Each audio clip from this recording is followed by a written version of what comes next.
Now comes another term called the drift speed.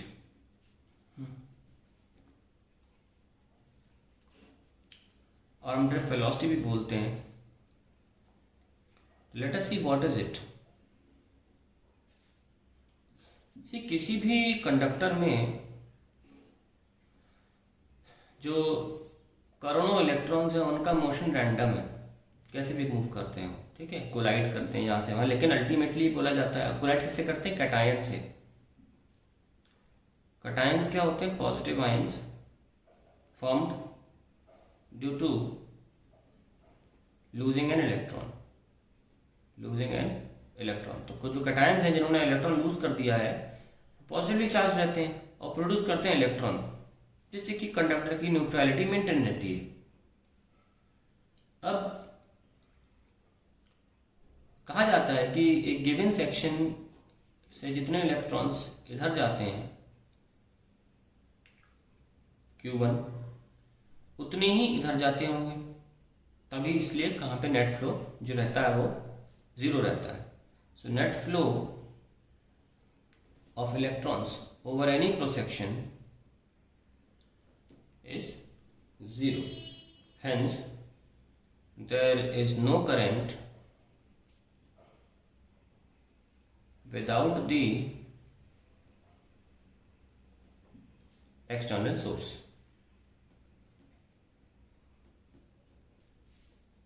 तो मैं आपको zigzag पाथ बना के दिखाता हूँ, एक रैंडम पाथ जो कि एक इलेक्ट्रॉन बिना किसी एक्सटर्नल सोर्स या बिना इलेक्ट्रिक फील्ड के लेता होगा.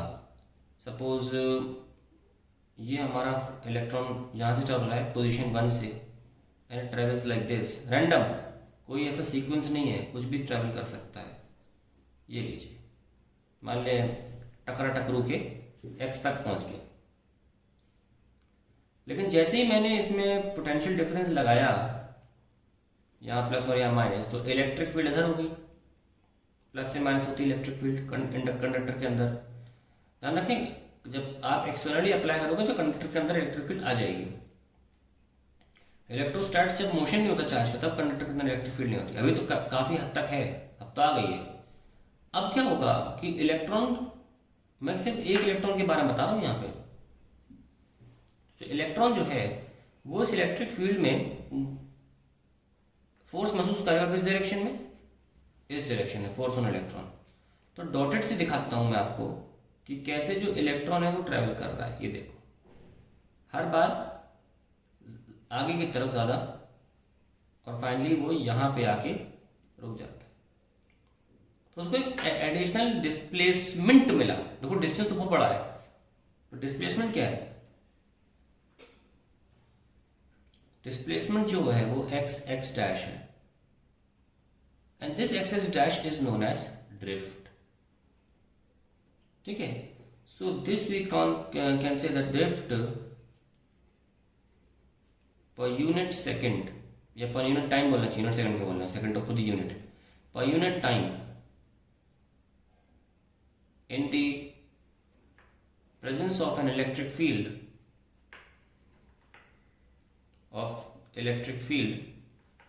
is called drift speed. अब आप लिख सकते हो या वेलोसिटी, क्योंकि हम ये कंसिडर कर रहे हैं कि यहाँ पर मोशन जो है वो स्ट्रेट लाइन है, तो स्ट्रेट लाइन में डिस्प्लेसमेंट डिस्टेंस सेम ही है. यहाँ से कर रहे हैं, ये नहीं ले रहे हैं हम, ठीक है, सिर्फ यहाँ ले रहे हैं. अल्टीमेटली माइक्रोस्कोपिक लेवल बोला जाता है कि x डैश पैराबोलिक होता है, पर बहुत छोटा है तो हम इसको स्ट्रेट लाइन भी बोल सकते हैं. सो ड्रिफ्ट स्पीड क्या हो गई हमारे पास, या drift velocity, it is x dash upon t. तो माइक्रोस्कोपिक लेवल पे ऐसे समझाया जाता है, that is called drift speed. इसको और फर्दर एक्सप्लेन करते हैं, स्टैंडर्ड डेफिनेशन में लिखने की कोशिश करते हैं, विच इज कॉल्ड, देख लो आ रहा पेज, ठीक है ना. तो ड्रिफ्ट वेलोसिटी को कैसे एनसीईआरटी एक्सप्लेन करती है, it says that the speed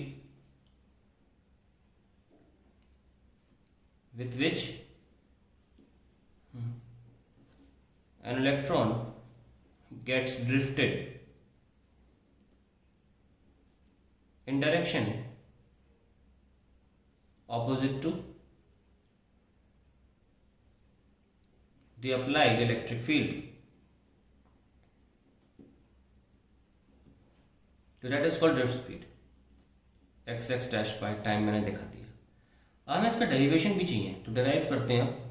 deriving the expression for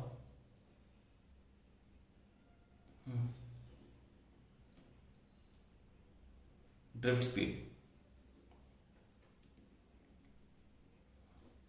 now what is x dash, कैसे एक्सप्लेन करेंगे आप x डैश को? दो तरीके हैं देखिए एक्सप्लेन करने के, लेकिन पहले मैं स्टैंडर्ड तरीका लेता हूँ जो हम सीबीएसई में फॉलो करते हैं कि किसी भी एलिमेंट में, अभी कंडक्टर की बात चल रही है, कुछ ना कुछ टेम्परेचर तो होता है, जीरो नहीं हो सकता, जिसकी वजह से जो इलेक्ट्रॉन्स हैं वो थर्मल मोशन करते हैं, क्योंकि the motion is completely dependent on temperature, so we call them thermal motions, and the velocities the individual electrons have we call them thermal velocities. तो रैंडम मोशन करते, कोई यहाँ जा रहा है, कोई यहाँ जा रहा है, कोई यहीं जा रहा था, कोई ऐसे जा रहा है, रैंडम मोशन हो रहा होता है।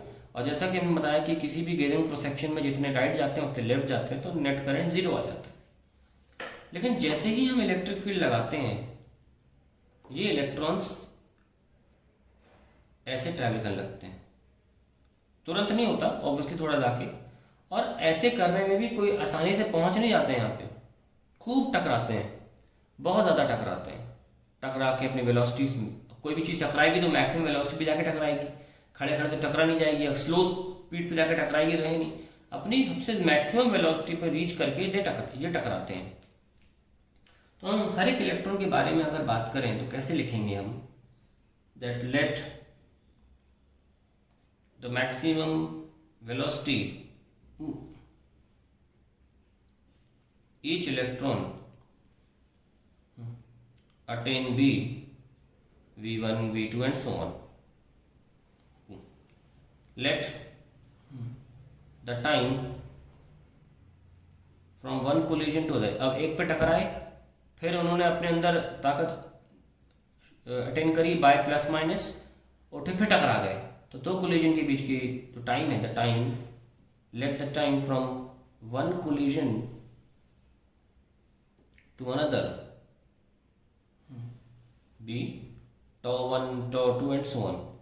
अब देखिए हर इलेक्ट्रॉन के लिए अलग हो सकता है ना, इसलिए हम अलग अलग लिखते हैं। यू गेट है। तो अब हम अगर इक्वेशन ऑफ मोशन लगाएंगे, फर्स्ट इक्वेशन ऑफ मोशन कैसे होगा, v equals to u1 plus a tau 1। अब ध्यान रखें सारे के सारे इलेक्ट्रॉन्स का मास तो एक ही है, और हम जो फोर्स लगा रहे हैं वो भी बराबर है, क्योंकि इलेक्ट्रिक फील्ड सबके सब सेम इलेक्ट्रिक फील्ड महसूस करते हैं, क्योंकि इलेक्ट्रिक फील्ड तो सेम है। तो एक्सेलरेशन सभी का सेम होना जरूरी, क्योंकि एक्सेलरेशन होता है F/m। फोर्स क्या लगा रहे हैं हर इलेक्ट्रॉन पे, E into capital E divide by m। सबका चार्ज सेम है, सबका मास सेम है, इलेक्ट्रिक फील्ड भी सेम अप्लाइड है, इसलिए A के नीचे सफिक्स नहीं आ रहा है, सफिक्स यहाँ आएगा, यहाँ आएगा, यहाँ आएगा। सबकी अपनी अपनी इंडिविजुअल वेलोसिटी सेम है, सॉरी डिफरेंट है, एंड द रिलैक्सेशन टाइम जिसको हम बोलते हैं यहाँ पे, time between two successive collisions, मैंने वर्ड प्रयोग नहीं किया अभी सिर्फ कॉमन लिख दिया है, तो वो मैं सब पे सफिक्स लगा रहा हूँ। ए पे क्यों नहीं लगा रहा, आप ए देख सकते हो, यहाँ ए सबके लिए सेम हो। सिमिलरली हम सेकंड के लिए भी लिख सकते हैं ऐसे, u2 plus a tau 2 and so on, सबके लिए लिख सकते हैं, vn is equals to un plus a tau n। अब हम एवरेज निकाल लेते हैं जरा इसका।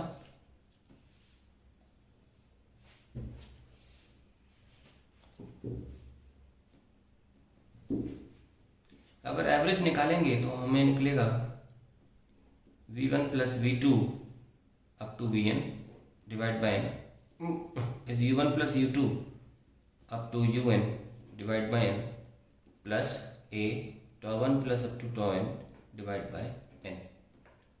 So we have, this is known as the drift velocity, the average of all the maximum velocities attained। अब क्योंकि हमने एवरेज लेते हैं तो ऑब्वियसली ये कांस्टेंट भी है।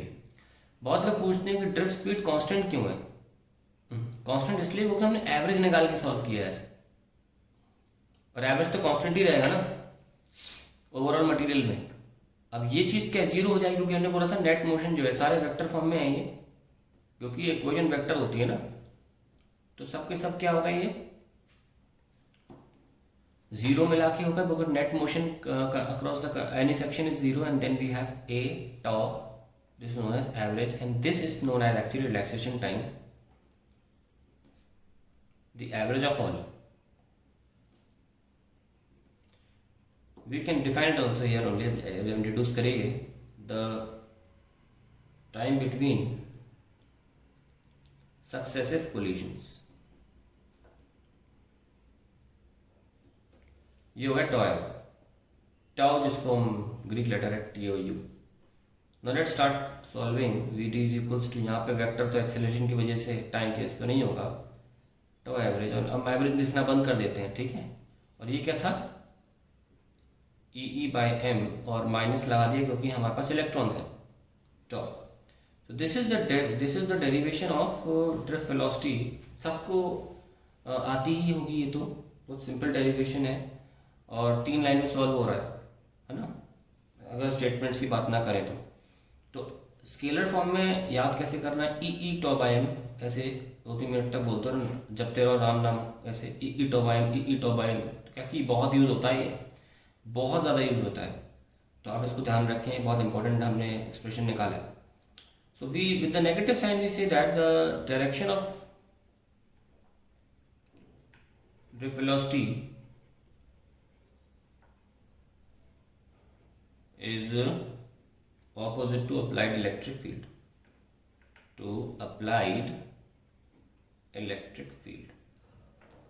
ठीक है. अब हम अगला जो टर्म लेने वाले हैं, that is relation between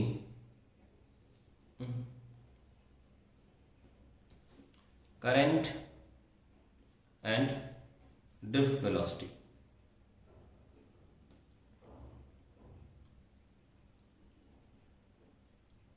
आइए देखते हैं, किसी भी कंडक्टर में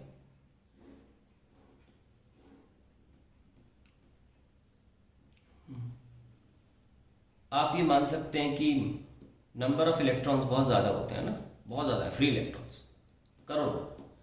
तो हमने एक छोटा एन डिफाइन किया हुआ है, दैट इज नंबर डेंसिटी बोला जाता है, नंबर डेंसिटी भी बोलते हैं इसको, और इसकी यूनिट होती है 1/m³. डिफाइन होता है number of free electrons per unit volume, ऐसे डिफाइन होता है, ठीक है. सो 1m³ मान लो हमने एक डिफाइन कर लिया, उसमें नंबर ऑफ फ्री इलेक्ट्रॉन कितने, तो ए में, तो A इंटू एल में कितने होंगे वॉल्यूम, मान लीजिए A है और लेंथ L है, या आप छोटा सा एरिया मान लीजिए, ये A और ये L है, मर्जी आपकी है, तो ये कितना हो जाएगा NaL. और अगर हम इसका टोटल चार्ज निकालना हो, टोटल चार्ज ऑफ इलेक्ट्रॉन्स कितने सारे, for NaL electrons will be Q is equals to, क्योंकि ये हमारा कैपिटल N आया ना, total number of free electrons है ना कंडक्टर, जैसे मैंने बोला था कि करोड़ों होते, 1m³ में N है, सारे वॉल्यूम में इतने, तो Q क्योंकि N ही होता है, so we can write NaLe, ठीक है. तो आप इसको नेल से याद रख सकते हैं, नेल में हालांकि NaIL होता है, लेकिन ठीक है वो